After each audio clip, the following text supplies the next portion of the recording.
स्थान ग्रह अंधकार, महागुरु की पातालपुरी। कालकोठरी में सन्नाटा है, केवल जंजीरों के टकराने की आवाज आ रही है। आदित्य दीवार से बंधा हुआ है, उसकी आंखें अपने सामने खड़े महागुरु काल पर टिकी हैं।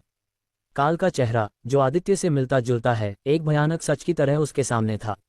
आदित्य कांपती हुई लेकिन गुस्से भरी आवाज में, दादा, तुम झूठ बोल रहे हो। मेरे पिता एक योद्धा थे, तुम जैसे कायर और क्रूर राक्षस नहीं हो सकते। काल धीमे कदमों से आदित्य के करीब आते हुए, सच्चाई अक्सर कड़वी होती है विक्रमादित्य। तुम्हारे पिता आर्यमान मेरे सबसे प्रिय पुत्र थे। मैंने उन्हें पूरा ब्रह्मांड सौंपने की तैयारी की थी, लेकिन तुम्हारी इस माँ ने, इस साधारण सी दिखने वाली औरत ने उनके मन में दया और करुणा का जहर भर दिया। उसने उन्हें मेरे खिलाफ भड़काया, और अंत में जब उन्होंने विद्रोह किया तो उन्हें मरना पड़ा। लोग कहते हैं मैंने उन्हें मारा, लेकिन सच तो यह है कि तुम्हारी माँ की महत्वाकांक्षा ने उनकी जान ली। वसुंधरा कांच के पीछे से चिल्लाते हुए, झूठ, ये सफेद झूठ है। आदित्य, इसकी बातों पर यकीन मत करना। इसने तुम्हारे पिता को सिर्फ इसलिए मार दिया क्योंकि उन्होंने निर्दोष ग्रहों पर हमला करने से मना कर दिया था। यह इंसान नहीं, यह एक पिशाच है जो अपने ही वंश का खून पीकर अमर रहना चाहता है। काल हंसते हुए, अमरता कोई पाप नहीं है वसुंधरा, ये शक्ति है, और अब वही शक्ति आदित्य के अंदर जाग रही है। आदित्य, क्या तुमने महसूस नहीं किया, जब तुम गुस्सा होते हो तो तुम्हारी नसों में जो आग दौड़ती है वह किसी साधारण इंसान की नहीं है, वह मेरा रक्त है, वह काल वंश की विरासत है। आदित्य, मुझे तुम्हारी विरासत नहीं चाहिए। मैं यहाँ सिर्फ अपनी माँ को लेने आया हूँ और उस प्रिया को बचाने जिसे तुम्हारे पालतू कुत्ते क्रूर ने पकड़ रखा है। काल, प्रिया, वह लड़की जिसे तुम प्यार करने की भूल कर बैठे हो, वह कैप्टन विक्रम सिंह की बेटी है, वही विक्रम सिंह जिसने तुम्हारे पिता को पकड़ने में मेरी मदद की थी। तुम उस दुश्मन की बेटी के साथ सो रहे हो जिसने तुम्हारे परिवार को तबाह किया। वाह, नियति का खेल भी कितना अजीब है। आदित्य के दिमाग में धमाका सा हुआ। प्रिया के पिता ने उसके पिता को पकड़वाया था। क्या प्रिया ये बात जानती थी? क्या वह भी इस साजिश का हिस्सा थी? उसके मन में संदेह का जहर घुलने लगा। आदित्य मन में, सिस्टम, क्या काल सच बोल रहा है? क्या प्रिया का परिवार मेरे पिता की मौत का जिम्मेदार है? सिस्टम, आर्काइव डेटा एक्सेस किया जा रहा है। 70% मैच। जनरल विक्रम सिंह ने ऑपरेशन सनराइज का नेतृत्व किया था, जिसमें आर्यमान की गिरफ्तारी हुई थी। प्रिया की संलिप्तता का कोई प्रत्यक्ष प्रमाण नहीं है। आदित्य, इससे कोई फर्क नहीं पड़ता। प्रिया ने मेरा साथ दिया है, उसने अपनी जान जोखिम में डाली है। काल, उसने अपना काम किया है। आदित्य, वह तुम्हें यहाँ तक लाने के लिए एक चारा बेट थी। उसे पता था कि तुम उसके प्यार में अंधे होकर मेरे पास चले आओगे, और देखो, तुम आ गए। तभी कक्ष का भारी दरवाजा खुलता है। क्रूर 2 सैनिकों के साथ प्रिया को अंदर लाता है। प्रिया के कपड़े फटे हुए हैं और उसके चेहरे पर चोट के निशान हैं, लेकिन उसकी आंखों में अभी भी वही कड़कपन है। उसे आदित्य के सामने घुटनों के बल बैठा दिया जाता है। प्रिया आदित्य को देखते हुए, आदित्य, इसकी बातों पर विश्वास मत करना। मुझे नहीं पता था कि मेरे पिता और तुम्हारे परिवार के बीच क्या हुआ था। मैं तुम्हें यहाँ फंसाने नहीं लाई थी। क्रूर, चुप रह छोरी। महागुरु, आदेश दे तो इसका गला यहीं रेत दूं। इस लड़के का ध्यान भटक रहा है। काल, नहीं क्रूर, इसे मारना बहुत आसान होगा। मैं चाहता हूं कि आदित्य चुनाव करे। आदित्य, तुम्हारे सामने 2 औरतें हैं। एक तुम्हारी माँ जिसने तुम्हें पैदा किया और जिसके लिए तुम यहाँ आए। दूसरी तुम्हारी प्रेमिका जिसने तुम्हें दुनिया का सबसे हसीन धोखा दिया। मेरे पास केवल एक जीवन दान है, तुम किसे बचाओगे? काल ने एक बटन दबाया। वसुंधरा के चैम्बर में जहरीली गैस भरने लगी और प्रिया की गर्दन पर एक लेजर कटर सक्रिय हो गया जो धीरे धीरे उसकी त्वचा की ओर बढ़ रहा था। आदित्य, नहीं, रुको, ये तुम क्या कर रहे हो? काल, ये तुम्हारा पहला सबक है विक्रमादित्य। एक सम्राट को भावनाओं का त्याग करना पड़ता है। चुनो, या तो माँ या प्रेमिका। तुम्हारे पास 60 सेकंड हैं। सिस्टम, चेतावनी, यूजर का मानसिक संतुलन बिगड़ रहा है। असुर मोड अनियंत्रित हो रहा है। हृदय गति 180 बीपीएम। यदि आपने अभी अपनी शक्ति को मुक्त नहीं किया तो आपका हृदय फट जाएगा। आदित्य, इंटरनल मोनोलॉग, मैं किसी को नहीं चुनूंगा, मैं तुम्हें चुनूंगा। काल, मैं तुझे खत्म कर दूंगा। आदित्य के शरीर से काला धुआं निकलने लगा। उसकी आंखों की पुतलियां पूरी तरह गायब हो गईं और वहां केवल सफेद रोशनी चमकने लगी। जंजीरें पिघलने लगीं, फर्श फटने लगा और पूरे पातालपुरी में भूकंप जैसे झटके आने लगे। काल मुस्कुराते हुए, हाँ, यही है वो ताकत। जागो मेरे वारिस, अपनी नफरत को बाहर आने दो। आदित्य, एक डरावनी दोहरी आवाज में, सिस्टम, सीमाएं तोड़ दो। मुझे परवाह नहीं कि मेरा शरीर बचता है या नहीं, मुझे शक्ति चाहिए। सिस्टम, अंतिम प्रोटोकॉल, ब्रह्मांड भक्षक यूनिवर्स ईटर मोड सक्रिय। शारीरिक क्षति का जोखिम 95%। शक्ति स्तर लेवल 50 अस्थायी। एक भीषण धमाके के साथ आदित्य की जंजीरें टूट गईं। वह हवा में तैरने लगा। उसके हाथों में नीली और काली बिजली का मेल था। उसने एक हाथ वसुंधरा के चैम्बर की ओर किया और उसे एक ही झटके में तोड़ दिया, और दूसरे हाथ से उसने प्रिया के पास खड़े सैनिकों को राख बना दिया। क्रूर, ये नामुमकिन है। लेवल 50। एक ही पल में आदित्य क्रूर की ओर झपटा। क्रूर ने अपनी मशीन वाली गन से गोलियां चलाईं, लेकिन आदित्य ने हवा में ही गोलियों को पकड़कर पिघला दिया। उसने क्रूर का गला पकड़ा और उसे दीवार से दे मारा। आदित्य, तूने उसे छुआ कैसे? आदित्य ने क्रूर का आधा मशीन वाला चेहरा अपने नंगे हाथों से उखाड़ दिया। क्रूर की चीखें पूरे हॉल में गूंज उठीं। आदित्य अब काल की ओर बढ़ रहा था। काल के चेहरे पर अब डर नहीं, बल्कि एक विक्षिप्त खुशी थी। काल, अद्भुत, तुमने चुनाव नहीं किया, तुमने नियम ही बदल दिया। लेकिन याद रखना आदित्य, इस शक्ति की कीमत बहुत बड़ी है। तुमने अभी अभी अपनी आत्मा का एक हिस्सा मुझे बेच दिया है। काल अचानक धुएं की तरह गायब हो गया। उसके जाते ही जहरीली गैस और लेजर बंद हो गए। आदित्य जमीन पर गिर पड़ा। उसका शरीर बुरी तरह जल रहा था और उसके मुंह से काला खून निकल रहा था। वसुंधरा, भागकर आदित्य को अपनी गोद में लेते हुए, विक्रम, मेरे बच्चे, तुमने ये क्या किया? इतनी बड़ी शक्ति तुम्हारा शरीर सहन नहीं कर पाएगा। प्रिया लड़खड़ाते हुए पास आती है। आदित्य, मुझे माफ कर दो, मुझे सच में नहीं पता था। आदित्य ने धुंधली आंखों से प्रिया को देखा।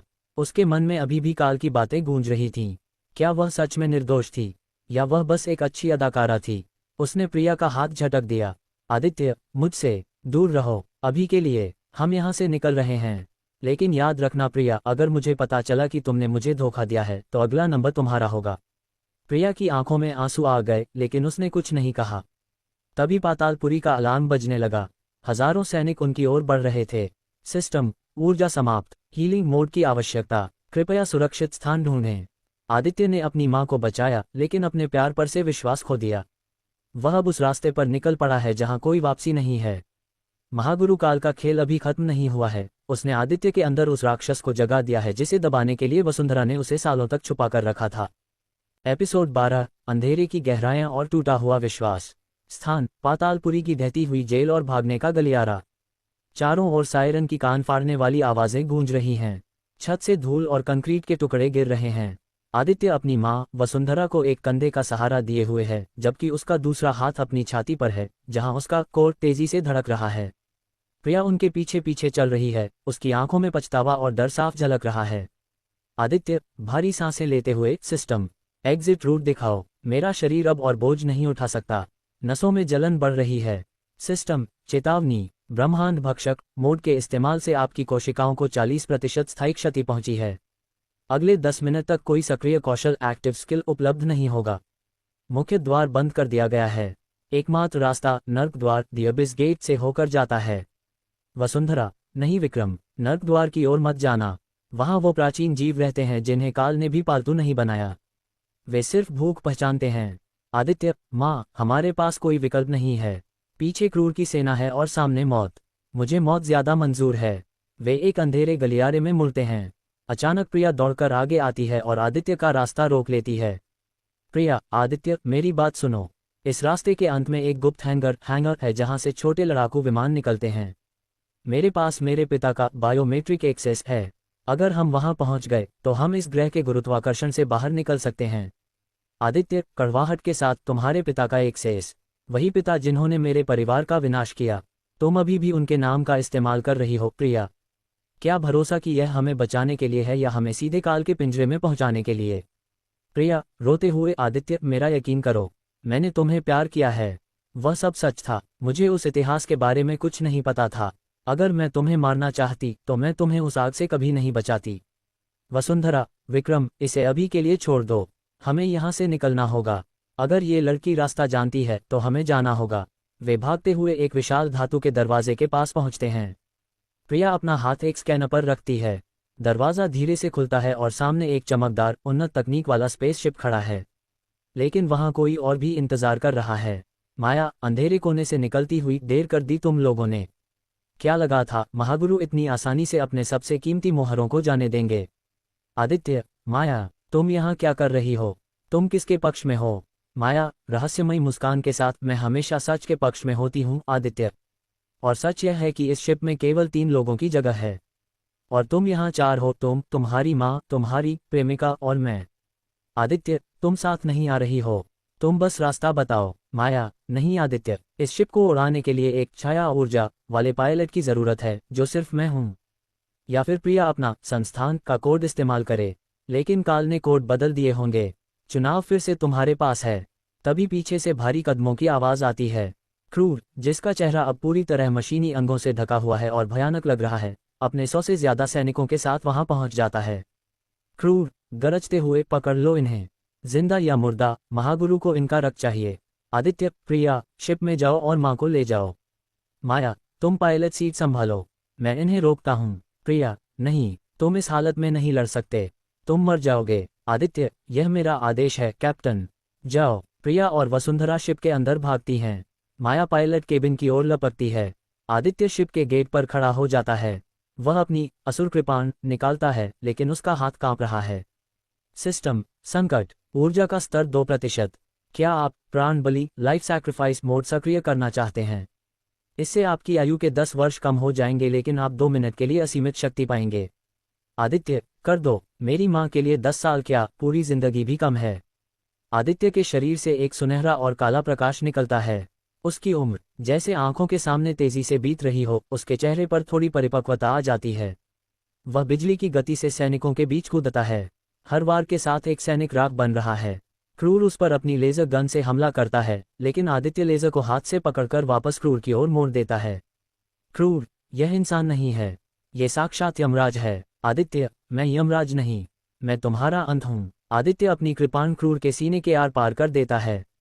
क्रूर का मशीनी शरीर शॉर्ट सर्किट होकर फटने लगता है। आदित्य लड़खड़ाकर शिप की ओर भागता है। जैसे ही वह शिप के अंदर कदम रखता है, माया इंजन चालू कर देती है। शिप के अंदर अंतरिक्ष की ओर उड़ान। शिप तेजी से ग्रह अंधकार के वायुमंडल को चीरते हुए बाहर निकलता है। पीछे ग्रह पर एक बड़ा धमाका होता है, शायद क्रूर के फटने से या काल के गुस्से से। शिप के अंदर शांति है, बस मशीनों की गुनगुनाहट सुनाई दे रही है। वसुंधरा बेहोश हो चुकी है। प्रिया आदित्य के पास आती है और उसे सहारा देती है। आदित्य के बाल अब थोड़े सफ़ेद हो चुके हैं और उसकी आंखों के नीचे काले घेरे हैं। प्रिया, सिसकते हुए, आदित्य, तुमने अपनी उम्र दांव पर लगा दी। क्यों? आदित्य, धीमी आवाज में, ताकि तुम देख सको कि जिस खानदान को तुम अपराधी समझती थी, वह अपनों के लिए क्या कर सकता है। पर अब सब खत्म हो गया है प्रिया। मेरा विश्वास, मेरी ताकत, सब कुछ। प्रिया, आदित्य, मैं तुम्हें सब साबित कर दूंगी। मुझे बस एक मौका दो। आदित्य, मौके खत्म हो चुके हैं। माया, हम कहाँ जा रहे हैं? माया, हम ब्रह्मांड के किनारे जा रहे हैं, ग्रह शून्य। वहाँ महागुरु के रेडार काम नहीं करते। वहाँ तुम्हारी माँ का इलाज होगा और तुम्हें अपनी असली विरासत का पता चलेगा। आदित्य, विरासत? और क्या बाकी है? माया, विक्रमादित्य के 5 रत्न। तुमने अभी सिर्फ एक पाया है। जब तक 5 तुम्हारे पास नहीं होंगे, तुम काल को कभी नहीं हरा पाओगे। और याद रखना आदित्य, अगला रत्न एक ऐसी जगह है जहां तुम्हें अपने सबसे बड़े डर का सामना करना होगा। आदित्य खिड़की से बाहर देखता है। अनंत अंतरिक्ष फैला हुआ है। उसे अपनी मां का हाथ थामे हुए एहसास होता है कि युद्ध अभी शुरू भी नहीं हुआ है। उसने सिर्फ एक लड़ाई जीती है, लेकिन उसने अपना दिल खो दिया है। आदित्य, मन में, काल, तुमने मुझसे मेरा बचपन छीना, मेरे पिता को मारा और अब मेरी मां को एक जाकिर बना दिया। मैं आ रहा हूं। मैं उन 5 रत्नों को ढूंढूंगा और तुम्हारे साम्राज्य को मिट्टी में मिला दूंगा। सिस्टम, मिशन सफल, लेवल 10 प्राप्त, नई श्रेणी अनलॉक, छाया सम्राट, शैडो सॉवरन। अगला मिशन, शून्य की खोज। अंतरिक्ष की अनंत गहराई में एक अकेला शिप बढ़ रहा है। इसमें सवार हैं एक टूटा हुआ नायक, एक संदिग्ध प्रेमिका, एक रहस्यमयी मार्गदर्शक और एक माँ जिसकी यादों में पूरा ब्रह्मांड छुपा है। क्या आदित्य प्रिया को माफ कर पाएगा? और ग्रह शून्य पर उनका स्वागत कौन करेगा? एपिसोड 13, ग्रह शून्य, मृत सभ्यता का आह्वान। स्थान, स्पेसशिप गरुड़ X1, अंतरिक्ष की गहराई। जहाज के अंदर का माहौल भारी है। ऑक्सीजन का स्तर कम होने की चेतावनी वाली लाइटें धीरे धीरे जल बुझ रही हैं। आदित्य एक मेडिकल पॉड के पास बैठा है जहां उसकी मां वसुंधरा बेहोशी की हालत में लेटी है। उसके चेहरे पर आई झुर्रियां और सफेद बाल उसकी प्राण बलि की गवाही दे रहे हैं। प्रिया हाथ में एक हीलिंग ट्यूब लेकर धीरे से पास आती है। आदित्य, कम से कम ये दवा तो लगा लो। तुम्हारे जख्मों से अभी भी ऊर्जा लीक हो रही है। अगर यह नहीं रुकी तो तुम्हारा कोर हमेशा के लिए बुझ सकता है। आदित्य बिना मुड़े ठंडी आवाज में, मेरे जख्मों की फिक्र मत करो कैप्टन। अपनी फिक्र करो। ग्रह शून्य पर उतरते ही हमारे रास्ते अलग हो जाएंगे। मैं तुम्हें किसी ऐसी जगह छोड़ दूंगा जहां से तुम वापस संस्थान जा सको। प्रिया, आंखों में आंसू भरकर, तुम्हें क्या लगता है, क्या मैं अब भी उस संस्थान की वफादार हूं जिसने मेरी आंखों के सामने मेरे प्यार को मारने की कोशिश की?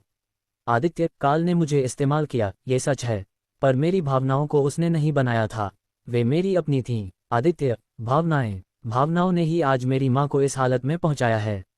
अगर मेरे पिता भावनाओं में न बहते तो आज हम किसी ग्रह के राजा होते, इस तरह भगोड़ों की तरह दर दर नहीं भटक रहे होते। माया, पायलट सीट से चिल्लाते हुए, झगड़ा बंद करो, हम पहुंच चुके हैं, अपनी बेल्ट बांध लो। शून्य का वायुमंडल स्थिर नहीं है। जहाज एक विशाल सफेद बादल को चीरते हुए नीचे गिरता है। सामने एक ऐसा ग्रह है जहां न कोई पेड़ है, न पानी। चारों ओर केवल सफेद रेत और विशालकाय पत्थरों के खंडहर हैं जो बादलों तक ऊंचे हैं। ये ग्रह एक कब्रिस्तान जैसा लग रहा है। सिस्टम स्कैनिंग पूर्ण। ग्रह शून्य, तापमान -50 डिग्री, वातावरण नाइट्रोजन प्रधान। चेतावनी, यहाँ का गुरुत्वाकर्षण हर 10 मिनट में बदलता है, अपनी चाल पर नियंत्रण रखें। जहाज एक जोरदार झटके के साथ रेत के टीलों के बीच लैंड करता है। दरवाजा खुलते ही ठंडी हवा का एक झोंका अंदर आता है। माया सबसे पहले बाहर निकलती है, उसके पीछे आदित्य वसुंधरा को अपनी पीठ पर लादे हुए बाहर आता है और अंत में प्रिया। आदित्य, यहाँ तो कुछ भी नहीं है। माया, तुम हमें यहाँ मरने के लिए लाए हो। माया, जो दिखता है वो हमेशा सच नहीं होता। आदित्य, शून्य का मतलब कुछ नहीं होता, इसका मतलब अनंत होता है। यहाँ एक प्राचीन सभ्यता रहती थी, शून्यवंशी। वे समय को मोड़ना जानते थे। तुम्हारी माँ का इलाज और तुम्हारा अगला रत्न यहीं मिलेगा। आदित्य, कहाँ? यहाँ तो सिर्फ धूल है। माया, धूल के नीचे देखो। माया ने अपना हाथ जमीन पर रखा और एक मंत्र बुदबुदाया। अचानक रेत हटने लगी और एक विशाल सीढ़ी नीचे की ओर जाने लगी। सीढ़ी के अंत में एक नीली रोशनी चमक रही थी। प्रिया, रुको, मेरी रेडार गन कुछ संकेत दे रही है। नीचे बहुत सारी जीवित ऊर्जाएं हैं, पर वे इंसान नहीं हैं। आदित्य, सिस्टम, क्या तुम उन्हें देख सकते हो? सिस्टम, सक्रिय ऊर्जा सिग्नल मिले हैं। श्रेणी, विस्मृत आत्माएं, फॉरगॉटन सोल्स। वे केवल तभी हमला करती हैं जब कोई उनके क्षेत्र की शांति भंग करे। सुझाव, अपनी शक्ति को पूरी तरह दबाकर रखें। वे सीढ़ियों से नीचे उतरते हैं। नीचे एक पूरी दुनिया बसी हुई है, लेकिन सब कुछ पत्थर का बना हुआ है। पत्थर के लोग, पत्थर के जानवर और बीच में एक विशाल मंदिर। मंदिर के द्वार पर 2 मूर्तियां खड़ी हैं जो बिल्कुल आदित्य के पूर्वजों जैसी दिखती हैं। वसुंधरा, अचानक होश में आते हुए, लड़खड़ाती आवाज में, विक्रम, हम पूर्वज पीठ पर आ गए हैं। यहाँ राजाओं का न्याय होता है। आदित्य, माँ, आप ठीक हैं? वसुंधरा, वहां देखो, मंदिर के शिखर पर, वह है कालमणि का विरोधी शून्य रत्न। इसे पाने के लिए तुम्हें अपनी सबसे बड़ी खुशी की कुर्बानी देनी होगी। आदित्य, मेरी सबसे बड़ी खुशी। तभी मंदिर की मूर्तियां हिलने लगती हैं। उनकी पत्थर की आंखों से लाल रोशनी निकलती है। वे धीरे धीरे आदित्य और उसके साथियों की ओर बढ़ने लगती हैं। उनकी हर कदम से जमीन कांप रही है। प्रिया, आदित्य, ये हमारी ओर आ रहे हैं। मैं इन्हें रोकती हूँ, तुम रत्न की ओर बढ़ो। आदित्य, नहीं प्रिया, तुम इन्हें नहीं रोक पाओगी। ये लेवल 30 के रक्षक हैं। प्रिया ने अपनी गन निकाली और गोलियां चलानी शुरू की, लेकिन गोलियां पत्थर से टकराकर वापस आ गईं। एक मूर्ति ने हाथ चलाया और प्रिया दीवार से जाकर टकराए। उसके सिर से खून बहने लगा। आदित्य, प्रिया। आदित्य भागकर उसके पास जाना चाहता था, लेकिन सिस्टम ने उसे रोक दिया। सिस्टम, रुको, यही वह परीक्षा है। यदि तुम प्रिया को बचाने जाते हो तो तुम रत्न कभी नहीं पा सकोगे। यदि तुम रत्न लेते हो तो प्रिया इन मूर्तियों के हाथों मारी जाएगी। चुनाव करें, शक्ति या प्रेम। आदित्य, चिल्लाते हुए, हमेशा यही चुनाव क्यों मैं दोनों को नहीं बचा सकता? माया, क्योंकि शून्य बलिदान मांगता है। आदित्य, काल ने अपनी माँ को चुना था और शक्ति पाई थी। तुम्हारे पिता ने प्रेम चुना था और सब खो दिया था। तुम क्या चुनोगे? मूर्तियां प्रिया के बिल्कुल करीब पहुंच चुकी थीं। प्रिया ने दर्द में अपनी आंखें बंद कर ली थीं। आदित्य ने रत्न की ओर देखा जो बस कुछ ही फीट दूर था। उसने फिर प्रिया की ओर देखा। उसकी आंखों में वह रात याद आई जो उन्होंने साथ बिताई थी। आदित्य, शक्ति बिना प्रेम के केवल विनाश है। मुझे ऐसा रत्न नहीं चाहिए जो मेरी मानवता छीन ले। आदित्य रत्न की ओर पीठ मोड़कर प्रिया की ओर झपटा। उसने अपनी पूरी बची हुई ऊर्जा अपने हाथों में केंद्रित की और उन पत्थर की मूर्तियों के बीच एक दीवार की तरह खड़ा हो गया। आदित्य, हटो मेरे रास्ते से। वज्र कवच, एक बहुत बड़ा नीले रंग का गुंबद आदित्य और प्रिया के चारों ओर बन गया। मूर्तियां उस पर प्रहार कर रही थीं, लेकिन वे उसे तोड़ नहीं पा रही थीं। तभी एक चमत्कार हुआ। मंदिर के शिखर से वो रत्न खुद ब खुद नीचे गिरा और आदित्य के माथे पर आकर चमकने लगा। माया, हैरानी से, ये कैसे संभव है? तुमने बलिदान नहीं दिया, फिर भी रत्न ने तुम्हें चुन लिया। सिस्टम विश्लेषण। शून्य रत्न का असली स्वभाव त्याग नहीं बल्कि अटूट संकल्प है। यूजर ने अपनी शक्ति खोने के डर के बावजूद रक्षा चुनी। रत्न की शर्त पूरी हुई।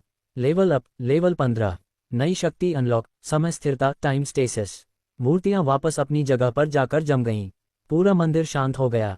रत्न की रोशनी से वसुंधरा के सफ़ेद बाल फिर से काले होने लगे और आदित्य की खोई हुई उम्र वापस आने लगी। उसका शरीर पहले से भी ज्यादा ताकतवर और सुगठित हो गया। प्रिया, धीरे से आंखें खोलते हुए, तुमने मुझे चुना। आदित्य उसे सहारा देकर उठाते हुए, मैंने खुद को चुना प्रिया। अगर मैं तुम्हें मरने देता तो मैं भी काल जैसा बन जाता, और मैं काल नहीं बनना चाहता। प्रिया ने उसे गले लगा लिया। इस बार आदित्य ने उसे पीछे नहीं धकेला। वसुंधरा मुस्कुराते हुए उनके पास आए। वसुंधरा, तुमने वो कर दिखाया जो तुम्हारे पिता भी नहीं कर पाए थे। विक्रम, तुमने शक्ति और प्रेम के बीच संतुलन पा लिया है। लेकिन सावधान रहो, काल को पता चल गया होगा कि तुमने पहला रत्न पा लिया है। वह अब अपनी सबसे बड़ी सेना भेजेगा। माया, सिर्फ सेना नहीं, वह अग्निपुत्र को भेजेगा, तुम्हारा सौतेला भाई, जिसे काल ने केवल तुम्हें मारने के लिए तैयार किया है। आदित्य, सौतेला भाई, मेरे पिता का कोई और बेटा भी है। वसुंधरा, दुखी होकर नहीं, वह काल का अपना बेटा है जिसे उसने एक लैब में तुम्हारे पिता के डीएनए से बनाया है। वह तुम्हारी हर शक्ति को जानता है। उसका नाम है अग्नि। दूर अंतरिक्ष में एक लाल रंग का शिप शून्य की ओर बढ़ रहा था। उसके अंदर एक युवक बैठा था जिसकी आंखों में आदित्य जैसी ही चमक थी, पर वह नफरत से भरी थी। आदित्य ने पहली परीक्षा पार कर ली है, लेकिन अब उसका सामना अपने ही अक्स से होने वाला है। क्या शून्य रत्न की शक्ति अग्नि के प्रकोप को झेल पाएगी? और क्या प्रिया के साथ आदित्य का यह नया रिश्ता टिक पाएगा? एपिसोड 14, रक्त बनाम राख, अग्नि का आगमन। स्थान ग्रह शून्य, प्राचीन मंदिर का प्रांगण। मंदिर के अंदर की शांति अचानक भंग हो जाती है। आकाश का सफेद रंग गहरे लाल में बदलने लगता है। बादलों के बीच से एक जलता हुआ गोला नीचे गिरता है, जिससे शून्य की बर्फीली रेत भाप बनकर उड़ने लगती है। धमाका इतना जोरदार है कि मंदिर की पत्थर की मूर्तियां भी कांप उठती हैं। वसुंधरा, घबराकर, वह आ गया। मैं उसकी ऊर्जा महसूस कर सकती हूँ। ये बिल्कुल तुम्हारे पिता जैसी है विक्रम, लेकिन इसमें कोई ममता नहीं है, केवल विनाश है। आदित्य, प्रिया, माँ को मंदिर के सबसे सुरक्षित कोने में ले जाओ। माया, तुम अपनी छाया शक्ति से चारों ओर एक सुरक्षा घेरा बनाओ। इस बार लड़ाई का स्तर अलग होने वाला है। प्रिया, आदित्य, अकेले मत जाओ। रेडार कह रहा है कि उसकी ऊर्जा का स्तर तुम्हारे वर्तमान स्तर से भी ऊपर जा रहा है। आदित्य, अपनी मुट्ठियां भींचते हुए, मुझे जाना होगा। ये लड़ाई केवल शक्ति की नहीं, वजूद की है। आदित्य मंदिर के द्वार से बाहर निकलता है। सामने धूल के गुबार से एक युवक बाहर आता है। उसका कद आदित्य जितना ही है, उसके बाल लाल रंग के हैं और उसकी आंखों में दहकते हुए अंगारे जैसे चमक रहे हैं। उसने एक काले रंग का कवच पहना है जिस पर काल वंश का चिन्ह बना है। यह अग्नि है। अग्नि, एक ठंडी हंसी के साथ, तो तुम ही हो वो असली वारिस। मुझे लगा था तुम कुछ खास होगे, लेकिन तुम तो महज एक कमजोर लड़के लग रहे हो जो अपनी माँ और प्रेमिका के पीछे छुपा है। आदित्य, मैं जो भी हूँ, कम से कम असली तो हूँ। तू तो महज एक लैब में बना हुआ खिलौना है। अग्नि, काल ने तुझे सिर्फ इसलिए बनाया क्योंकि वो जानता है कि वो मुझे खुद नहीं हरा सकता। अग्नि, जुबान बहुत चलती है तुम्हारी। देखते हैं तुम्हारे हाथ भी इतने तेज हैं या नहीं। बिना किसी चेतावनी के अग्नि ने हमला कर दिया। वह एक आग के गोले की तरह आदित्य की ओर बढ़ा। आदित्य ने अपनी असुर कृपाण निकाली, लेकिन अग्नि ने उसे अपने नंगे हाथों से रोक लिया। उसके हाथों से निकलती आग ने कृपाण को लाल कर दिया। सिस्टम चेतावनी, तापमान 3000 डिग्री सेल्सियस, आपका कवच पिघल रहा है। शून्य रत्न की शक्ति सक्रिय करें। आदित्य, शून्य रत्न, समय स्थिरता टाइम स्टेसिस। अचानक अग्नि की गति धीमी पड़ गई। समय जैसे रुक गया। आदित्य ने मौके का फायदा उठाकर अग्नि के सीने पर एक जोरदार प्रहार किया, लेकिन अग्नि के चेहरे पर एक डरावनी मुस्कान आई। अग्नि, समय तो कमजोरों के लिए होता है। मैं अग्नि हूँ, और अग्नि कभी स्थिर नहीं होती। अग्नि ने अपनी पूरी ऊर्जा मुक्त की। एक बहुत बड़ा धमाका हुआ जिसने आदित्य की समय शक्ति को तोड़ दिया। आदित्य दूर जाकर एक चट्टान से टकराया। उसके मुंह से खून निकलने लगा। अग्नि, मेरा निर्माण तुम्हारे पिता के सबसे श्रेष्ठ अंशों से हुआ है। आदित्य, मेरे पास तुम्हारी हर चाल का जवाब है। काल ने मुझे हजारों सालों के युद्ध का अनुभव डाउनलोड करके दिया है। तुम मुझसे नहीं जीत सकते। आदित्य, मन में ये बहुत ताकतवर है। इसकी आग मेरी छाया शक्ति को सोख रही है। मुझे कुछ अलग करना होगा। सिस्टम सुझाव, शून्य रत्न का उपयोग केवल समय रोकने के लिए नहीं, बल्कि समय को मोड़ने के लिए करें। अग्नि के हमले के होने से पहले ही वहां पहुंचें। अग्नि ने अपने दोनों हाथों को ऊपर किया और आसमान से आग की बारिश शुरू कर दी। शून्य की सफ़ेद रेत अब पिघले हुए शीशे में बदल रही थी। आदित्य ने अपनी आंखें बंद की और रत्न के साथ एकाकार हो गया। आदित्य, शून्य गति, भविष्य की परछाई। अब मैदान पर एक नहीं बल्कि आदित्य के 10 साए दिखाई दे रहे थे। अग्नि उलझ गया। उसने एक साए पर वार किया तो वह धुआं बन गया। दूसरा साया अग्नि के पीछे से प्रकट हुआ और उसकी पीठ पर गहरा जख्म कर दिया।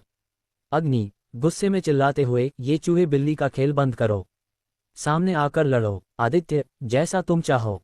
आदित्य ने अपनी कृपाण को जमीन में गाड़ दिया। जमीन से काले रंग की जंजीरें निकली और उन्होंने अग्नि के पैरों को जकड़ लिया। उसी पल आदित्य हवा में उछला और उसकी मुट्ठी में वज्र शक्ति और शून्य शक्ति का मेल चमक उठा। आदित्य, ये वार तुम्हारे लिए नहीं बल्कि उस काल के लिए है जिसने तुम्हें बनाया है। महाशून्य प्रहार। आदित्य का मुक्का अग्नि के चेहरे पर लगा। एक ऐसा धमाका हुआ कि पूरा मंदिर हिल गया। अग्नि जमीन में कई फीट नीचे धंस गया। चारों ओर धुआं और धूल फैल गई। आदित्य हाँफते हुए नीचे उतरा। उसका शरीर कांप रहा था। प्रिया, मंदिर से दौड़कर बाहर आते हुए, आदित्य, क्या तुमने उसे हरा दिया? आदित्य, मुझे नहीं पता, वह बहुत सख्त है। धूल हटने पर देखा गया कि अग्नि जमीन पर पड़ा है।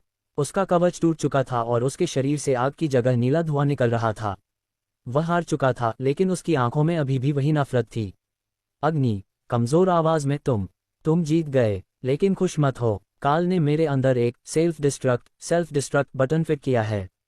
अगर मैं हारता हूं तो ये पूरा ग्रह मेरे साथ फटेगा। आदित्य, क्या? सिस्टम पुष्टि हुई। अग्नि के कोर में एक थर्मोन्यूक्लियर बम सक्रिय हो गया है। फटने में 60 सेकंड शेष। इस ग्रह से निकलने का कोई रास्ता नहीं है। माया, तेजी से पास आते हुए, एक रास्ता है।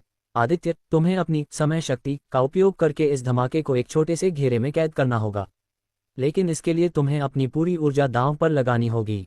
आदित्य, प्रिया, माँ को शिप में ले जाओ और यहाँ से जितना दूर हो सके निकल जाओ। मैं इसे संभाल लूंगा। प्रिया, नहीं, मैं तुम्हें छोड़कर नहीं जाऊंगी। आदित्य, चिल्लाते हुए, जाओ, यह मेरा हुक्म है। अगर मैं आज नहीं बचा तो कम से कम तुम लोग तो सुरक्षित रहोगे। प्रिया और माया रोते हुए वसुंधरा को लेकर शिप की ओर भागीं। शिप तेजी से आसमान की ओर उड़ा। आदित्य अब अग्नि के सामने अकेला खड़ा था। अग्नि के सीने से लाल रोशनी तेज होती जा रही थी। अग्नि, अलविदा भाई। आदित्य, शून्य रत्न, अनंत समाधि। धमाका हुआ। एक ऐसी रोशनी फैली जिसने पूरे ग्रह को सफेद कर दिया। अंतरिक्ष से देखने पर ऐसा लगा जैसे शून्य ग्रह एक पल के लिए गायब हो गया हो और फिर वापस आ गया हो। दृश्य बदलता है। स्पेसशिप के अंदर प्रिया और वसुंधरा खिड़की से देख रहे थे। ग्रह अभी भी वहां था, लेकिन वहां कोई हलचल नहीं थी। प्रिया फूट फूट कर रो रही थी। प्रिया, आदित्य, नहीं, माया, रुको, रेडार पर एक छोटा सा सिग्नल मिल रहा है। मंदिर के खंडहरों के नीचे कोई जीवित है। शिप वापस नीचे उतरता है। खंडहरों के बीच आदित्य जमीन पर लेटा हुआ था। उसका पूरा शरीर काला पड़ चुका था और रत्न की चमक फीकी पड़ गई थी। उसके पास ही अग्नि की राख पड़ी थी। आदित्य जिंदा था, लेकिन वह गहरी बेहोशी में था। सिस्टम यूजर की स्थिति क्रिटिकल। ऊर्जा का स्तर 0.001%। हीलिंग में सालों लग सकते हैं, लेकिन मिशन पूरा हुआ। दूसरा रत्न, अग्नि रत्न, आदित्य के शरीर में समाहित हो गया है। आदित्य ने अपने भाई को खो दिया और खुद भी मौत के मुहाने पर पहुंच गया, लेकिन उसने 2 रत्नों की शक्ति पाली है। महागुरु काल अब डरने लगा है, क्योंकि उसका सबसे बड़ा मोहरा धूल में मिल चुका है। अब शुरू होगी असली जंग। एपिसोड 15, राख से पुनर्जन्म। स्थान, ग्रह शून्य मंदिर के खंडहर। चारों ओर सन्नाटा है। राख की परतें हवा में तैर रही हैं। आदित्य का अधमरा शरीर जमीन पर पड़ा है। प्रिया दौड़कर उसके पास पहुंचती है और उसका सिर अपनी गोद में रख लेती है। आदित्य की त्वचा पर काली लकीरें उभर आई हैं और उसकी सांसें लगभग रुक चुकी हैं। प्रिया, रोते हुए, आदित्य, आंखें खोलो, तुमने वादा किया था कि तुम मुझे छोड़कर नहीं जाओगे। सिस्टम, कुछ करो, इसे बचाओ। सिस्टम, चेतावनी, यूजर का प्राण कोर बिखर रहा है। शून्य रत्न और नवनिर्मित अग्नि रत्न आपस में टकरा रहे हैं। यदि इन दोनों शक्तियों को संतुलित नहीं किया गया तो आदित्य का शरीर अंदर से फट जाएगा। वसुंधरा लड़खड़ाते हुए पास आती है। सिर्फ तकनीक इसे नहीं बचा सकती, प्रिया। इसके अंदर 2 विपरीत शक्तियां युद्ध कर रही हैं, ठंडक और आग। हमें इसके शरीर को एक कंटेनर बनाना होगा। प्रिया, मैं क्या करूं? बताए माँ। वसुंधरा, तुम्हें इसके कोर को अपनी ऊर्जा देनी होगी। तुम्हारा रक्त शुद्ध है, उसमें काल का कोई अंश नहीं है। यह एक पुल ब्रिज का काम करेगा, लेकिन याद रखना, इसमें तुम्हारी अपनी जान भी जा सकती है। प्रिया, मुझे परवाह नहीं। अगर आदित्य नहीं रहा तो मेरे जीने का कोई मतलब नहीं है। प्रिया अपनी कलाई पर एक छोटा चीरा लगाती है और अपना हाथ आदित्य के सीने पर रखे रत्न पर रख देती है। जैसे ही उसका खून रत्न को छूता है, एक तेज सफेद रोशनी पूरे खंडहर में फैल जाती है। प्रिया के मुंह से चीख निकलती है क्योंकि आदित्य के अंदर की अतिरिक्त ऊर्जा उसके शरीर में प्रवेश करने लगती है। सिस्टम ऊर्जा हस्तांतरण शुरू। 10%, 30%, 50%। चेतावनी, प्रिया की जीवन शक्ति लाइफ फोर्स तेजी से गिर रही है। माया दूर से देखते हुए, रुको, ये काफी नहीं है। आदित्य, तुम्हें खुद जागना होगा। अपने अंदर के उस विक्रमादित्य को आवाज दो जो डरना नहीं जानता। आदित्य के अवचेतन मन में वह एक अंधेरे कमरे में है जहां एक तरफ बर्फ गिर रही है और दूसरी तरफ आग की लपेटें हैं। बीच में वह खुद खड़ा है। अचानक उसके सामने उसके पिता आर्यमान की परछाई उभरती है। आर्यमान, बेटा, शक्ति कोई बोझ नहीं, एक जिम्मेदारी है। तुम आग से जल रहे हो क्योंकि तुम उसे अपना दुश्मन समझ रहे हो। आग को अपना हिस्सा बनाओ, उसे महसूस करो। आदित्य मन में, पिताजी, मैं नहीं कर पा रहा हूँ, बहुत दर्द हो रहा है। आर्यमान, दर्द ही वह मिट्टी है जिसमें महान योद्धा जन्म लेते हैं। अपनी आंखें खोलो और देखो कि कौन तुम्हारे लिए अपनी जान दे रहा है। आदित्य की आंखें अचानक खुलती हैं। वे अब साधारण नहीं है, एक आंख नीली है, शून्य, और दूसरी दहकती लाल अग्नि। उसने प्रिया का हाथ पकड़ लिया और उसे धीरे से पीछे धकेल दिया।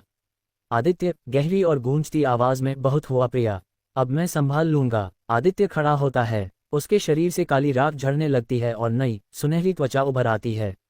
उसके चारों ओर एक ऐसा सुरक्षा घेरा बनता है जो बर्फ और आग दोनों से बना है। वह अपना हाथ हवा में लहराता है और शून्य ग्रह पर जमी सारी राख एक ही पल में गायब हो जाती है। सिस्टम सफलता, ऊर्जा संतुलन पूर्ण, लेवल अप, लेवल 25, नई श्रेणी, द्वैत सम्राट, ड्यूओ सॉवरन। अब आप आग और बर्फ दोनों पर नियंत्रण रख सकते हैं। प्रिया कमजोरी से मुस्कुराते हुए, तुम वापस आ गए। आदित्य उसे अपनी बाहों में भरते हुए, तुम्हारी वजह से अब कोई महागुरु, कोई अग्नि हमें नहीं रोक पाएगा। तभी माया के पास एक होलोग्राम मैसेज आता है। ये संदेश संस्थान के गुप्त विद्रोही गुट का है। माया, आदित्य, हमारे पास जश्न मनाने का समय नहीं है। महागुरु काल पागल हो गया है। उसने अग्नि की मौत का बदला लेने के लिए पृथ्वी पर हमला करने का आदेश दे दिया है। वह इंद्रप्रस्थ शहर को पूरी तरह तबाह करना चाहता है ताकि तुम्हारी जड़ों को खत्म कर सके। आदित्य, क्या वहां अभी भी लाखों निर्दोष लोग हैं? और मेरा पुराना अनाथालय भी? वसुंधरा, यही उसकी चाल है विक्रम। वह तुम्हें खुले मैदान में बुलाना चाहता है जहां उसकी पूरी सेना तैनात है। आदित्य, तो उसे वही मिलेगा जो वह चाहता है, लेकिन इस बार मैं छुपकर नहीं बल्कि एक राजा की तरह सामने आऊंगा। माया, शिप तैयार करो, हम पृथ्वी वापस जा रहे हैं। प्रिया, मेरे पिता वहां की रक्षा कर रहे होंगे। शायद मैं उनसे बात कर सकूं। आदित्य, बात करने का समय निकल चुका है। प्रिया, अब केवल न्याय होगा। काल ने ये युद्ध शुरू किया था, लेकिन मैं इसे खत्म करूंगा। जहाज शून्य ग्रह को छोड़कर तेज गति से पृथ्वी की ओर बढ़ता है। रास्ते में आदित्य अपने नए अग्नि रत्न का अभ्यास करता है। वह अपनी उंगलियों से आग की लकीरें बनाता है और उन्हें बर्फ की तलवार में बदल देता है। सिस्टम नया मिशन अनलॉक। पृथ्वी की रक्षा, दुश्मन की संख्या 1 करोड़, सहयोगी 3, जीतने की संभावना 5%। आदित्य, 5% काफी है। सिस्टम विक्रमादित्य के कवच का निर्माण शुरू करो। मुझे वह पुराना लोहे का सूट नहीं चाहिए, मुझे सितारों की धूल से बना कवच चाहिए। एक महायुद्ध की आहट पृथ्वी तक पहुंच चुकी है। एक तरफ महागुरु काल की विशाल सेना और आधुनिक तकनीक है, और दूसरी तरफ एक युवक जिसके पास 2 ब्रह्मांडीय रत्नों की शक्ति और प्रतिशोध की आग है। क्या पृथ्वी इस विनाश को झेल पाएगी? एपिसोड 16, पृथ्वी पर प्रलय, बादलों में युद्ध। स्थान पृथ्वी की बाहरी कक्षा, अर्थ्स ऑर्बिट, करोड़ X1 के अंदर। जहाज के कॉकपिट में लाल लाइटें जल रही हैं। सामने की विशाल खिड़की से नीली पृथ्वी दिखाई दे रही है, लेकिन वह पहले जैसी शांत नहीं है। हजारों की संख्या में संस्थान के युद्धपोत वॉरशिप्स पृथ्वी को घेरे हुए हैं। वे नीचे शहरों पर लेजर बीम से हमला कर रहे हैं। धुएं के गुबार अंतरिक्ष से भी साफ देखे जा सकते हैं। माया हाथ तेजी से कंट्रोल्स पर चलाते हुए, आदित्य, रेडार देखो। काल ने अपनी पूरी ब्लैक होल फ्लीट उतार दी है। वे पृथ्वी के सुरक्षा कवच को तोड़ चुके हैं। मुख्य हमला इंद्रप्रस्थ पर हो रहा है। प्रिया खिड़की से नीचे देखते हुए सिसकते हुए, वो मेरा घर है, मेरे पिता का बेस वहीं है। काल पूरे शहर को राख बनाना चाहता है। आदित्य शांत लेकिन आंखों में दहकती आग के साथ, प्रिया शांत हो जाओ। तुम्हारे पिता एक योद्धा हैं, वो इतनी आसानी से हार नहीं मानेंगे। सिस्टम हमारे शिप की अदृश्यता क्लोकिंग क्षमता कितनी है? सिस्टम केवल 2 मिनट। दुश्मन के पास क्वांटम सेंसर्स हैं। जैसे ही हम वायुमंडल में प्रवेश करेंगे, 500 इंटरसेप्टर मिसाइलें हमारा स्वागत करेंगी। आदित्य मिसाइलों की फिक्र मत करो। माँ, आप और प्रिया शिप के पिछले हिस्से में सुरक्षित रहें। माया, जैसे ही मैं इशारा करूं, शिप का दरवाजा खोल देना। वसुंधरा, विक्रम, तुम क्या करने जा रहे हो? तुम अकेले हजारों जहाजों से नहीं लड़ सकते। आदित्य, मैं अकेला नहीं हूं माँ। मेरे साथ मेरे पूर्वजों का आशीर्वाद और अग्निशून्य की शक्ति है। आज दुनिया देखेगी कि जब एक सम्राट वापस आता है तो आसमान कैसे झुकता है। आदित्य शिप के गेट के पास खड़ा होता है। उसने सितारों की धूल से बना अपना नया कवच पहन लिया है, जो नीले और लाल रंग की बिजली से चमक रहा है। उसके हाथ में असुर कृपाण, अब एक विशाल महान खड्ग ग्रीडसॉर्ड में बदल चुकी है। आदित्य, माया, अब। आदित्य ने बिना किसी पैराशूट के अंतरिक्ष की ऊंचाई से पृथ्वी की ओर छलांग लगा दी। वह एक टूटते हुए तारे की तरह नीचे गिर रहा था। जैसे ही वह बादलों की परत में पहुंचा, दुश्मन के 20 लड़ाकू विमानों ने उसे घेर लिया और गोलियों की बौछार कर दी। आदित्य, शून्य रत्न, समय का ठहराव। हवा में गोलियां और मिसाइलें रुक गईं। आदित्य ने हवा में ही पलटी मारी और अपनी तलवार से एक अर्धवृत्ताकार सेमीसर्कल प्रहार किया। आग और बर्फ की एक संयुक्त लहर निकली जिसने उन 20 जहाजों को पल भर में टुकड़ों में काट दिया। सिस्टम मल्टी किल कन्फर्म। 200 एक्सपी प्राप्त। Level up, level 26। नीचे इंद्रप्रस्थ बेस पर जनरल विक्रम सिंह घिरे हुए हैं। क्रूर के उत्तराधिकारी लौह असुर ने उन पर हमला किया है। स्थान इंद्रप्रस्थ बेस, जमीनी युद्ध। चारों ओर लाशें बिछी हैं। जनरल विक्रम सिंह अपने बचे हुए सैनिकों के साथ एक बनकर के पीछे मोर्चा संभाले हुए हैं। उनके सामने एक 10 फुट का मशीनी दानव खड़ा है, जिसके हाथों की जगह 2 विशाल आरियां सॉज लगी हैं। ये लौहसुर है। लौहसुर, भारी मशीन जैसी आवाज। जनरल, महागुरु का आदेश है। जो गद्दार का साथ देगा उसे कीड़े की तरह कुचल दिया जाएगा। अपनी बेटी का पता बताओ, वरना यह आखिरी सांस होगी। जनरल विक्रम, खून थूकते हुए, मेरी बेटी जहां भी है, कम से कम तुम जैसे गुलामों से सुरक्षित है। मार डालो मुझे, पर मैं झुकूंगा नहीं। जैसे ही लौहसुर ने अपनी आरी जनरल की गर्दन की ओर बढ़ाई, आसमान से एक बिजली कड़की और सीधे असुर के सिर पर गिरी। धूल उड़ी और जब धूल छंटी तो वहां आदित्य खड़ा था। उसका एक पैर असुर के टूटे हुए सिर पर था। आदित्य, गुलामों की जुबान बहुत लंबी होती है, जोरावर के भाई। लगता है तुम्हारे खानदान को सबक सिखाना मेरी किस्मत में लिखा है। जनरल विक्रम, हैरानी से, तुम? आदित्य, तुम तो मर चुके थे। आदित्य, मरने के लिए अभी बहुत काम बाकी है जनरल। आपकी बेटी सुरक्षित है, वो आ रही है। तभी आसमान से प्रिया और माया का शिप नीचे उतरा। प्रिया दौड़कर अपने पिता के गले लग गई। यह एक भावुक पल था, लेकिन युद्ध अभी खत्म नहीं हुआ था। ऊपर आसमान से महागुरु काल का मुख्य जहाज, ब्रह्मांड विनाशक, बादलों को चीरते हुए नीचे आया। वह इतना विशाल था कि उसने पूरे शहर पर अंधेरा कर दिया। काल ब्रॉडकास्टिंग वॉइस। आदित्य, तुमने मेरे खिलौनों को तोड़कर बहुत मनोरंजन किया। अब असली खेल शुरू होता है। मैं इस शहर पर एंटी मैटर बम गिराने वाला हूं। तुम्हारे पास 10 मिनट हैं। या तो आत्मसमर्पण करो और मेरे गुलाम बनो, या इस पूरी सभ्यता का अंत देखो। प्रिया, 10 मिनट। हम इतने कम समय में शहर खाली नहीं कर सकते। आदित्य, हमें खाली करने की जरूरत नहीं है। जनरल, आप अपने सैनिकों को संभालें। प्रिया, तुम और मां नागरिकों को बंकरों में ले जाओ। मैं उस जहाज पर जा रहा हूं। माया, अकेले? वहां काल के सबसे खूंखार बॉडीगार्ड्स होंगे। आदित्य, सिस्टम, क्या मेरे पास पर्याप्त ऊर्जा है? सिस्टम, नकारात्मक। ब्रह्मांड विनाशक की ढाल को तोड़ने के लिए आपको अपने दोनों रत्नों को ओवरलोड करना होगा। इसमें आपकी जान जाने का खतरा 90% है। आदित्य, मैंने पहले भी कहा था, मौत से मुझे डर नहीं लगता। प्रिया, अगर मैं वापस न आऊं तो याद रखना कि तुमने एक कमजोर लड़के को सम्राट बनाया था। प्रिया ने आदित्य को रोकना चाहा, लेकिन आदित्य ने अपनी पूरी शक्ति से जमीन पर पैर मारा और एक रॉकेट की तरह सीधे काल के विशाल जहाज की ओर उड़ गया। उसने अपनी तलवार को दोनों हाथों से पकड़ा और रत्न की सारी ऊर्जा उसमें भर दी। आदित्य, शून्य अग्नि, महाविस्फोट। एक जोरदार टक्कर हुई। काल के जहाज की नीली सुरक्षा ढाल में दरारें पड़ने लगीं। आदित्य चिल्ला रहा था क्योंकि उसके शरीर की नसें फट रही थीं। अचानक ढाल टूट गई और आदित्य सीधे जहाज के कंट्रोल रूम की खिड़की को तोड़कर अंदर जा गिरा। स्थान काल का कंट्रोल रूम। धुएं के बीच आदित्य खड़ा हुआ। उसके सामने ऊंचे सिंहासन पर काल बैठा था, हाथ में शराब का प्याला लिए। उसके बगल में 2 रहस्यमयी औरतें खड़ी थीं, जिनकी आंखों से बैंगनी रोशनी निकल रही थी। वे समय की डाइन, विचेस ऑफ टाइम थीं। काल, मेरे कमरे में इस तरह घुसना बहुत बदतमीजी है, पोते। पर तुम्हारी हिम्मत की दाद देनी पड़ेगी। आओ, अपने दादा के पास आओ। देखो, मैंने तुम्हारे लिए क्या सरप्राइज रखा है। काल ने एक पर्दा हटाया। वहां एक और मशीन थी, जिसमें आदित्य के पिता आर्यमान का शरीर रखा था। वह जिंदा नहीं थे, लेकिन उनका शरीर किसी बैटरी की तरह इस्तेमाल हो रहा था। आदित्य, पिताजी, तुमने उन्हें अभी भी चैन से मरने नहीं दिया। काल, चैन, चैन तो कमजोरों के लिए है। इनकी ऊर्जा ही इस जहाज को चला रही है। अगर तुम मुझे मारोगे तो तुम्हारे पिता का शरीर फट जाएगा और पूरी पृथ्वी तबाह हो जाएगी। अब बताओ, सम्राट बनोगे या कातिल? आदित्य एक ऐसे धर्मसंकट में फंस गया है जहां जीत भी हार जैसी है। अपने पिता को बचाए या अपनी मातृभूमि को? और काल की उन रहस्यमयी डायनों के पास कौन सी शक्ति है? एपिसोड 17, पिता का बलिदान और अंतिम शपथ। स्थान, ब्रह्मांड विनाशक, जहाज का मुख्य नियंत्रण कक्ष। चारों ओर मशीनों की गूंज है और नीली रोशनी का शोर। आदित्य अपने पिता आर्यमान के स्थिर शरीर को देखकर जड़ हो गया है। उनके शरीर से हजारों बारीक तारें जुड़ी हैं जो उनके प्राण कोर्ट से ऊर्जा खींचकर पूरे जहाज को पावर दे रही हैं। महागुरु काल सिंहासन पर बैठा मुस्कुरा रहा है। आदित्य, कांपती आवाज में, ये क्रूरता की हद है। तुमने अपने ही बेटे को एक पावर सोर्स बना दिया। तुम इंसान नहीं हो सकते काल। काल, इंसानियत ने मुझे कभी कुछ नहीं दिया विक्रम, सिर्फ इस शक्ति ने दिया है। तुम्हारे पिता ने गद्दारी की थी और अब उनका शरीर उस गद्दारी का प्रायश्चित कर रहा है।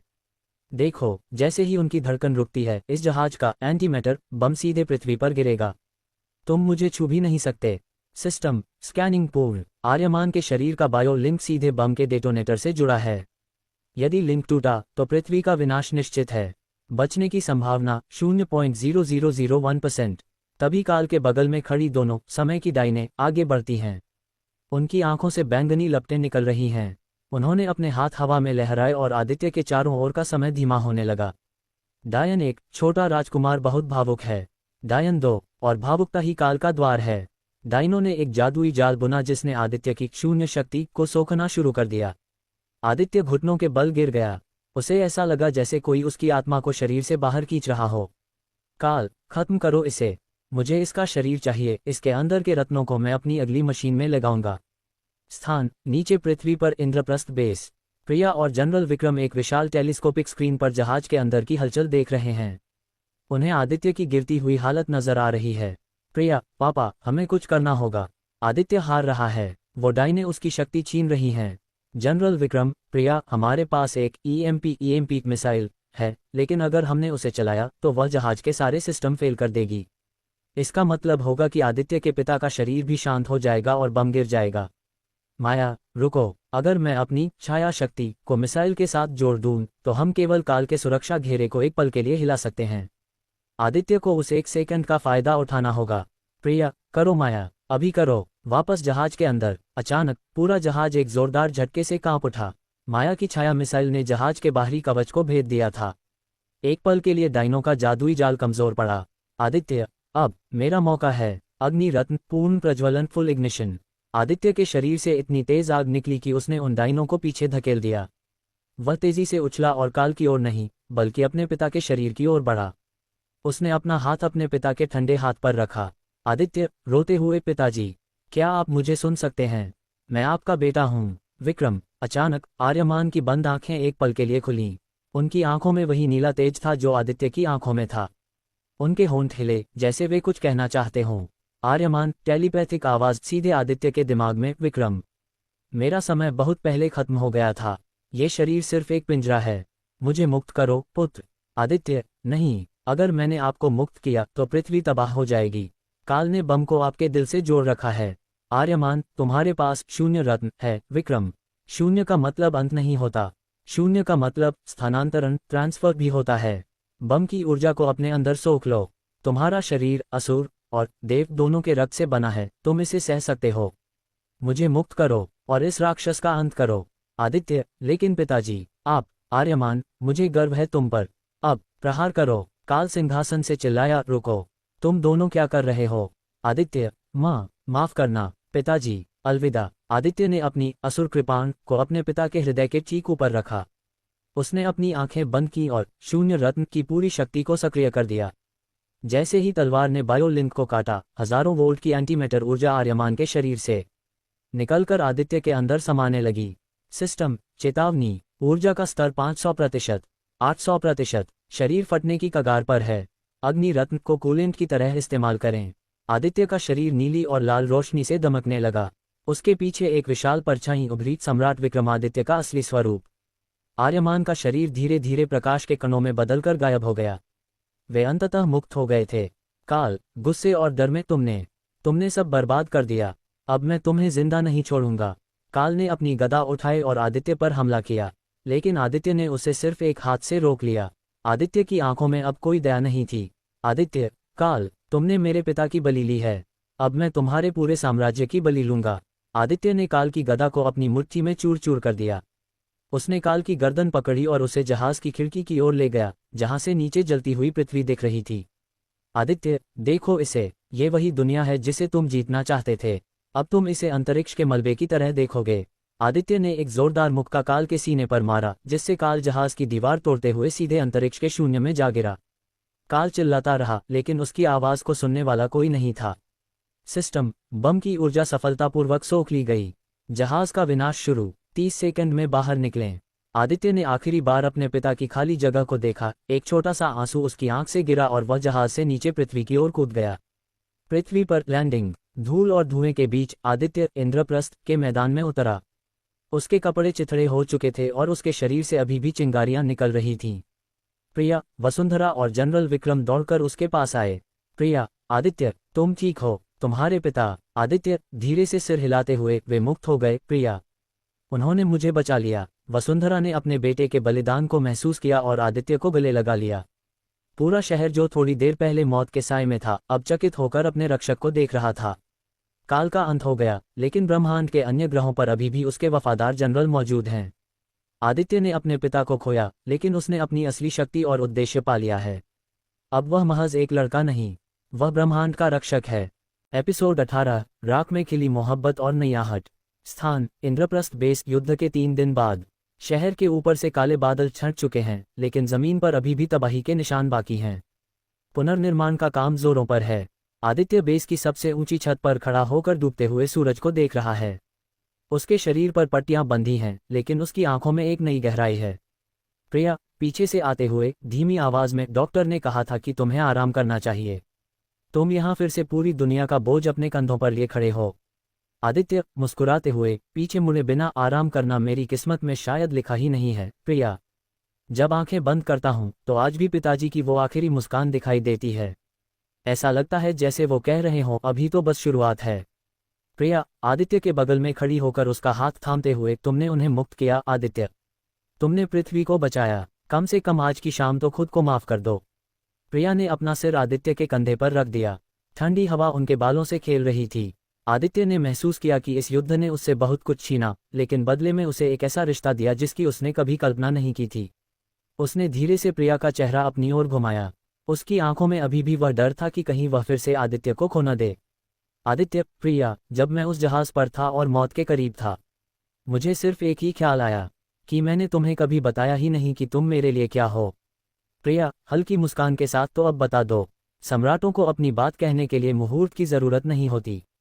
आदित्य, तुम वो रोशनी हो जिसने मेरे अंदर के असुर को इंसान बनाए रखा। अगर तुम न होती तो शायद मैं आज उस सिंहासन पर बैठकर काल की तरह हंस रहा होता। आदित्य धीरे से प्रिया के करीब झुका। इस बार कोई सिस्टम की चेतावनी नहीं थी, कोई दुश्मन का डर नहीं था। उनके होंठ एक दूसरे से मिले, एक ऐसा चुंबन जिसमें पिछले कुछ महीनों का सारा दर्द, तड़प और आने वाले कल का अटूट वादा शामिल था। सूरज की आखिरी किरणें उन दोनों को सुनहरी रोशनी में नहला रही थीं।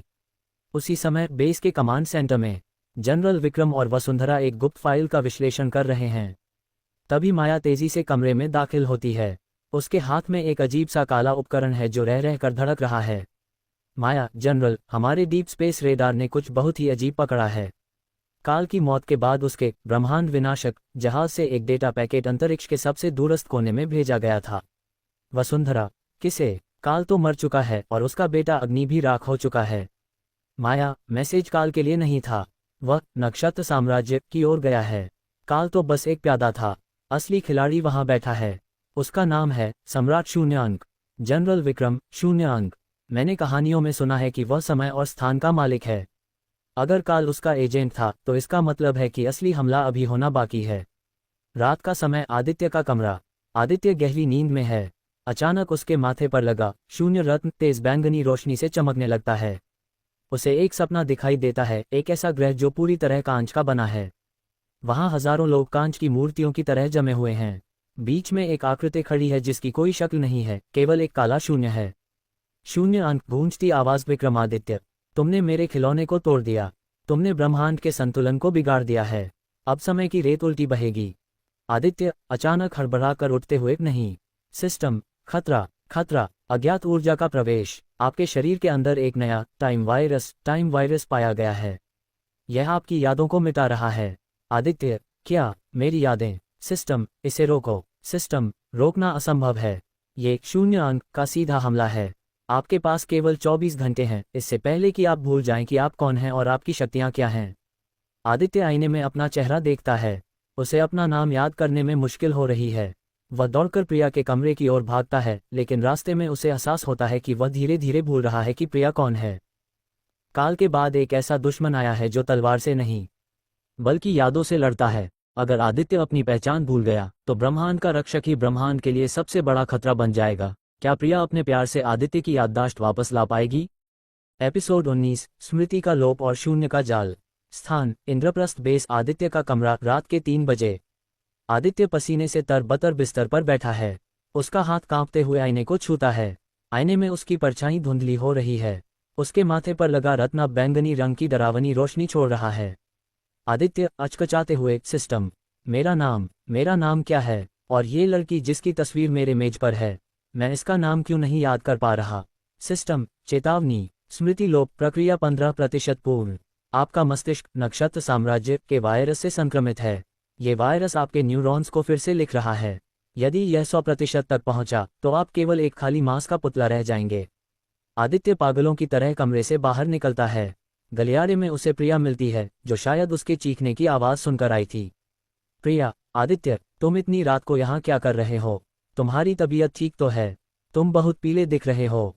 आदित्य पीछे हटते हुए, तुम कौन हो? तुम मुझे जानती हो? क्या मैं यहाँ काम करता हूँ? प्रिया स्तब्ध होकर, आदित्य, यह मजाक नहीं है। मैं प्रिया हूँ, तुम्हारी प्रिया। हमने अभी 3 दिन पहले युद्ध जीता है। क्या तुम्हें कुछ भी याद नहीं? प्रिया ने उसका हाथ पकड़ने की कोशिश की, लेकिन आदित्य ने उसे झटक दिया। उसकी आंखों में वह प्यार नहीं, बल्कि एक अजनबी का डर था। प्रिया का दिल टूटकर बिखर गया। वह समझ गई कि काल का अंत तो हो गया, लेकिन असली तबाही अब शुरू हुई है। स्थान, बेस का गुप्त लैब। सुबह का समय। माया, वसुंधरा और जनरल विक्रम एक बड़े स्क्रीन के सामने खड़े हैं। आदित्य एक कुर्सी पर बैठा है, उसके सिर पर कई तारें लगी हैं। वह शून्य में ताक रहा है। माया, ये साधारण भूलने की बीमारी नहीं है। 0 अंक ने आदित्य के 0 रत्न को ही उसके खिलाफ मोड़ दिया है। रत्न उसकी यादों को ईंधन की तरह इस्तेमाल कर रहा है ताकि वह अपनी शक्ति बढ़ा सके। वह जितना शक्तिशाली होगा, उतना ही खुद को भूलता जाएगा। वसुंधरा, कोई तो रास्ता होगा। मेरा बेटा ऐसे नहीं खो सकता। माया, एक ही रास्ता है, ग्रह स्मृति। वहाँ एक यादों का तालाब है। अगर हम आदित्य को वहाँ ले जाएं और उसे उसकी सबसे दर्दनाक और सबसे सुखद यादों के बीच से गुजारें, तो शायद वायरस मर जाए। लेकिन खतरा यह है कि उस ग्रह पर जाने के बाद हम सब अपनी यादें खो सकते हैं। प्रिया दृढ़ निश्चय के साथ, मैं जाऊंगी। मुझे परवाह नहीं कि मैं कौन हूं, जब तक मैं उसे याद दिला सकूं कि वह कौन है। स्थान, अंतरिक्ष ग्रह, स्मृति की कक्षा। जहाज गरुड़ रेक्स एक गुलाबी और नीले रंग के बादलों से घिरे ग्रह के पास पहुंचता है। यहाँ का वातावरण ऐसा है जैसे हजारों सपने एक साथ तैर रहे हों। जैसे ही जहाज लैंड करता है, सबको अपने बचपन की आवाज़ें सुनाई देने लगती हैं। सिस्टम, लैंडिंग सफल। स्मृति लोप 60%। आदित्य अब अपनी असुर शक्ति को नियंत्रित नहीं कर पा रहा है। उसका शरीर अनजाने में ऊर्जा छोड़ रहा है। वे जहाज से बाहर निकलते हैं। सामने एक विशाल झील है जिसका पानी चांदी की तरह चमक रहा है। झील के चारों ओर हजारों कांच के बुलबुले तैर रहे हैं, जिनमें लोगों की यादें कैद हैं। माया, आदित्य को उस झील के बीचों बीच ले जाना होगा। प्रिया, तुम्हें उसे पकड़कर रखना होगा। वह तुम्हें पहचानने से मना करेगा, शायद तुम पर हमला भी करे, पर तुम्हें हाथ नहीं छोड़ना है। प्रिया आदित्य का हाथ पकड़कर झील के अंदर कदम रखती है। पानी बर्फ से भी ज्यादा ठंडा है। जैसे ही वे बीच में पहुंचते हैं, झील का पानी उबलने लगता है। आदित्य के माथे से बैंगनी धुआं निकलने लगता है। आदित्य एक डरावनी आवाज में, छोड़ो मुझे, मैं तुम्हें नहीं जानता, तुम मेरी दुश्मन हो। काल ने सही कहा था, तुम सब मुझे मारना चाहते हो। आदित्य की शक्ति अनियंत्रित हो गई। उसके हाथों से आग निकलने लगी जिससे प्रिया के हाथ जलने लगे। लेकिन प्रिया ने अपनी पकड़ ढीली नहीं की। उसने आदित्य को कसकर गले लगा लिया। प्रिया रोते हुए और जलते हुए, आदित्य, याद करो वो अनाथालय की रातें, वो पहली बार जब तुमने मुझे अखाड़े में हराया था। याद करो वो वादा जो तुमने ग्रह अंधकार पर किया था। तुम विक्रमादित्य हो, तुम किसी के गुलाम नहीं हो। अचानक झील से एक विशाल बुलबुला निकला और उन दोनों को अपने अंदर कैद कर लिया।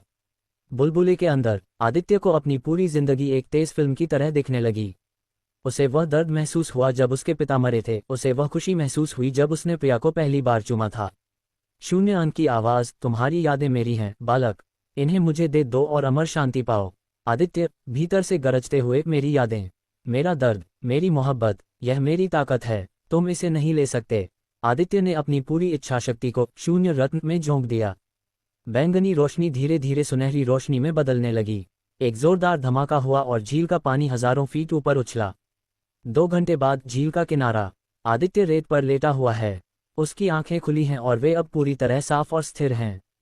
प्रिया उसके पास बेहोश पड़ी है, उसके हाथ बुरी तरह झुलस चुके हैं।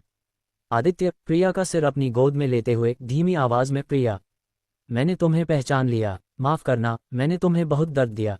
सिस्टम वायरस नष्ट हो गया है। स्मृति बहाल, लेवल अप, लेवल 30, नई शक्ति अनलॉक, मानस दृष्टि, माइंड साइट। अब आप दूसरों के मन के राज देख सकते हैं। प्रिया ने धीरे से आंखें खोलीं। जब उसने आदित्य की आंखों में वही पुराना प्यार देखा तो उसकी सारी थकान और दर्द गायब हो गया। प्रिया, क्या तुम वाकई वापस आ गए? आदित्य, हमेशा के लिए। और अब शून्य अंक को उसकी इस गुस्ताखी की सजा मिलेगी। उसे लगा था कि वह मेरी यादें छीन लेगा, पर उसने मुझे मेरे पूर्वजों की वो गुप्त यादें भी दे दी जो काल ने छुपा रखी थीं। माया, कौन सी यादें? आदित्य आदित्य उठते हुए, एक सम्राट की मुद्रा में तीसरे रत्न की याद। वायु रत्न, वह पृथ्वी या किसी ग्रह पर नहीं है, वह एक उड़ते हुए शहर में है जो बादलों के बीच छुपा है। हमें नक्षत्र लोक जाना होगा। आदित्य ने अपनी पहचान तो बचा ली, लेकिन शून्य अंक ने उसे अपनी असली शक्ति दिखा दी है। अब सफर और भी कठिन होने वाला है, क्योंकि नक्षत्र लोक वह जगह है जहां से कोई आज तक जिंदा वापस नहीं आया। एपिसोड 20, नक्षत्र लोक, बादलों का साम्राज्य। स्थान ग्रह स्मृति के ऊपर अंतरिक्ष में गरुड़ X1। जहाज स्मृति ग्रह के वायुमंडल को छोड़कर नक्षत्र लोक की ओर बढ़ रहा है। आदित्य जहाज के मेडिकल चैम्बर में प्रिया के पास बैठा है। प्रिया के हाथों पर पट्टियां बंधी हैं, लेकिन शून्य रत्न की ऊर्जा के संपर्क में आने के कारण उसके घाव तेजी से भर रहे हैं। आदित्य, प्रिया, तुम्हें स्मृति पर जो जोखिम उठाया उसके लिए मैं तुम्हारा हमेशा ऋणी रहूंगा। तुमने अपनी जान दांव पर लगा दी ताकि मैं खुद को न भूलूं। प्रिया मुस्कुराते हुए, मैंने पहले भी कहा था सम्राट, तुम्हारी यादें सिर्फ तुम्हारी नहीं हैं, उनमें मेरा भी हिस्सा है। अब बताओ, इस नक्षत्र लोक का क्या रहस्य है? रेडार पर वहां कोई ठोस जमीन नहीं दिख रही। आदित्य, क्योंकि वहां जमीन है ही नहीं, वह एक विशाल गैस दानव गैस जायंट ग्रह है। वहां का शहर बादलों के बीच शक्तिशाली इलेक्ट्रोमैग्नेटिक तरंगों पर तैरता है। वहां के लोग नक्षत्रवंशी हवा को नियंत्रित करते हैं। और वही छुपा है हमारा तीसरा रत्न, वायु रत्न। माया, पायलट सीट से तैयार हो जाओ, हम नक्षत्र लोक के बाहरी घेरे में प्रवेश कर रहे हैं। यहाँ का दबाव तुम्हारे शिप के इंजन को कुचल सकता है। जैसे ही जहाज बादलों की घनी परतों को पार करता है, एक अद्भुत नज़ारा सामने आता है। हजारों सुनहरे टावर बादलों के ऊपर तैर रहे हैं, जो आपस में लेजर पुलों से जुड़े हुए हैं।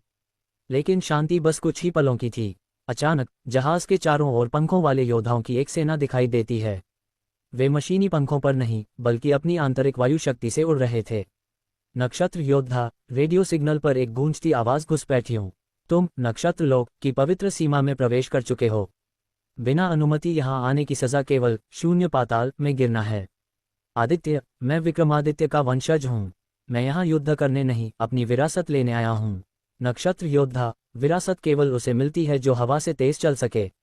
हमारे राजा सम्राट गगन तुम्हारा इंतजार कर रहे हैं, लेकिन वहां तक पहुंचने के लिए तुम्हें वायु भंवर द गले ट्रायल को पार करना होगा। स्थान नक्षत्र लोक, वायु भंवर का मैदान। जहाज को एक विशाल उड़ते हुए अखाड़े पर उतार दिया जाता है। यहाँ गुरुत्वाकर्षण बहुत कम है। आदित्य जैसे ही बाहर निकलता है, हवा के तेज झोंके उसे पीछे धकेल देते हैं। सामने सम्राट गगन खड़ा है, जिसके हाथ में एक पारदर्शी बांसुरी है।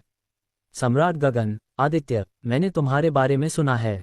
तुमने काल को मार गिराया, लेकिन यहाँ तुम्हारी अग्नि और शून्य शक्तियाँ काम नहीं आएंगी।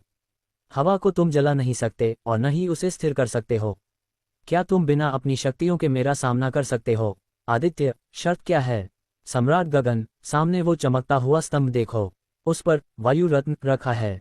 अगर तुम मुझ तक पहुंचकर उसे छू लेते हो तो वह तुम्हारा होगा, लेकिन अगर तुम अखाड़े से नीचे गिरे तो तुम कभी वापस नहीं लौट पाओगे। सिस्टम चेतावनी, सम्राट गगन लेवल 35 का योद्धा है। मानस दृष्टि का उपयोग करें। उसकी चालों को भांपने का यही एक तरीका है। आदित्य ने अपनी मानस दृष्टि सक्रिय की। उसे सम्राट गगन के मन में चलने वाले हवा के दबाव के ग्राफ दिखाई देने लगे। युद्ध शुरू हुआ। गगन ने अपनी बांसुरी बजाई और हवा के तीखे ब्लेड आदित्य की ओर बढ़े। आदित्य, अग्नि रत्न का उपयोग नहीं करना है। ठीक है, केवल शरीर की गति। आदित्य हवा के साथ बहने लगा। उसने अपनी असुर शक्ति को अपने पैरों में केंद्रित किया। वह एक परछाई की तरह सम्राट गगन के वारों के बीच से निकलने लगा। दर्शकों में बैठी प्रिया और माया अपनी सांसें रोके हुए थीं। सम्राट गगन, प्रभावशाली, तुम हवा के विरोध में नहीं, उसके साथ चल रहे हो। लेकिन क्या तुम महातूफान को झेल सकते हो? गगन ने बांसुरी को जोर से बजाया। एक विशाल बवंडर अखाड़े के बीच में पैदा हुआ, जो आदित्य को ऊपर खींचने लगा। आदित्य के पैर जमीन छोड़ चुके थे। वह बादलों की गहराई में गिरने वाला था। प्रिया, चिल्लाते हुए, आदित्य, हाथ मत छोड़ना। आदित्य मन में, हवा का स्वभाव लचीलापन है। अगर मैं पत्थर बनूंगा तो टूट जाऊंगा। मुझे खुद हवा बनना होगा। सिस्टम, सफलता, वायु रत्न के साथ तालमेल बैठ रहा है। ऊर्जा स्तर बढ़ रहा है। अचानक आदित्य ने खुद को उस बवंडर के केंद्र में शांत कर लिया। वह अब गिर नहीं रहा था, बल्कि बवंडर की ऊर्जा का इस्तेमाल करके रॉकेट की तरह ऊपर की ओर उड़ा। वह सम्राट गगन के सिर के ऊपर से होता हुआ सीधे स्तंभ की ओर पहुंचा और अपना हाथ वायु रत्न पर रख दिया। सिस्टम, तीसरा रत्न प्राप्त, वायु रत्न। Level up, level 35। नई श्रेणी, त्रिलोक सम्राट, ट्रिनिटी सॉवरन। अब आप वायुमंडल और दबाव को नियंत्रित कर सकते हैं। अखाड़े का तूफान तुरंत थम गया। सम्राट गगन ने झुककर आदित्य को प्रणाम किया। सम्राट गगन, सदियों बाद किसी ने वायु रत्न की परीक्षा पास की है। तुम सच में महान विक्रमादित्य के वारिस हो। लेकिन सावधान रहो आदित्य, 0 अंक ने अपनी सबसे बड़ी शिकारी नील तारा ब्लू स्टार को तुम्हारी ओर भेजा है। वह तुम्हारे जहाज पर हमला करने वाली है। आदित्य, क्या? प्रिया, माँ। आदित्य ने पीछे मुड़कर देखा तो गरुड़ X1 के चारों ओर नीले रंग की लेजर किरणें बरस रही थीं। एक नया, विशाल और चमकता हुआ जहाज बादलों से बाहर निकल रहा था। आदित्य ने 3 रत्न तो पा लिए हैं, लेकिन 0 अंक अब सीधे प्रहार कर रहा है। नील तारा कौन है? और क्या वायु रत्न की नई शक्ति आदित्य के अपनों को बचा पाएगी?